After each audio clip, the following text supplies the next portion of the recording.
Hi అండి, అందరికీ నమస్కారం అండి. అందరికీ నమస్కారం. మీ శ్రీధర్ మాట్లాడుతున్నామండి. ఈరోజు పొదుగులో చెయ్యి పెట్టకండి అంటే ఏటా అని ఆలోచిస్తున్నారా? పొదుగులో అంటే ఇప్పుడు మనం గుడ్లు పెట్టిన పిల్లలు చేసినాను పెడతాం కదండి, దాన్నే పొదుగు అంటారండి.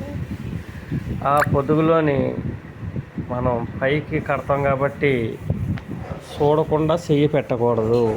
ఎందుకంటే పొదుగులో ఒక్కొక్కసారి గుడ్లు తినడానికి పాములు ఎదుగుతాయండి. అవి మనం చాలా జాగ్రత్తగా చూసుకోవాలి. ఎక్కువగా పాములు చెరుగుడ్లు వస్తాయండి. ఇవి ఎక్కువగా ఎందుకు వస్తాయంటే మనం కోడి రెట్ల వాసనకు వచ్చేస్తాయండి. కోడి రెట్లు కూడా తింటాయి.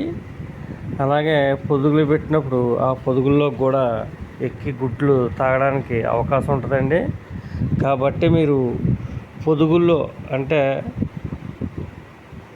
చెయ్యి పెట్టకూడదండి. చూసుకునే మనం చేయాలి తప్ప చెయ్యి పెట్టి చూద్దామంటే చూడకూడదు.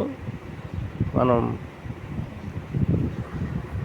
అలాగా ఎన్నోసార్లు మనం పాములు చూడటం జరిగిందండి. గుడ్లు తాగడం అదని మన అనుభవంతో చెప్తున్నాము. కొంచెం చేయి పెట్టకండి, చూసుకుని చూడండి. అలాగే కూరట్లు కూడా మీరు ఎప్పటికప్పుడు శుభ్రం చేసుకుంటూ ఉండాలి. అలాగే ముఖ్యంగా ఈ పాముల్ని మన దొడ్లోకి రాకుండా ఉండాలంటే మనం ఫినిషింగ్ వేసిన బయట పక్క సిల్క్ వాళ్ళ చేపల వాళ్ళ ఉంటుంది చూడండి, అది కట్టుకోవాలండి. అది కట్టుకుంటే పాములు లోపలికి రాకుండా ఉంటాయి. ఆ వల కానీ బయట లోపల పక్క కానీ కడితే ఇబ్బంది అవుతుందండి. లోపల క్లీన్ క్లాత్ కట్టుకోవాలా, బయట వల వేసుకోవాలా. అదే వల లోపల కట్టుకుంటే కోడిపిల్లలు దాంట్లో సిక్కడిపోయే అవకాశం ఉంది. కాబట్టి మీరు ఆ ఫినిషింగ్ బయట పక్కే వల వేసుకోవాలండి. అలా వేసుకున్న పక్షాన్ని పాములు కూడా మనకి లోపలికి రాకుండా ఉంటాయి. అలాగే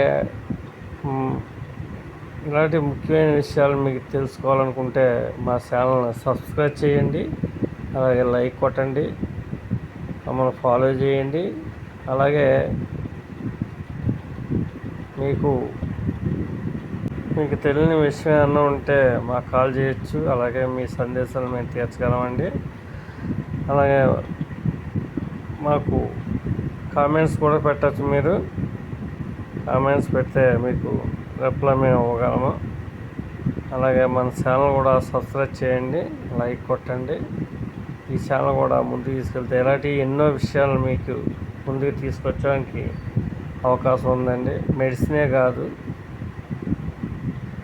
అన్ని రకాలుగా అన్ని వైద్యం కూడా చెప్పడానికి మేము ముందుకు వస్తాము. అలాగే ఇలా ఎన్నో వీడియోలు పెడుతున్నాం.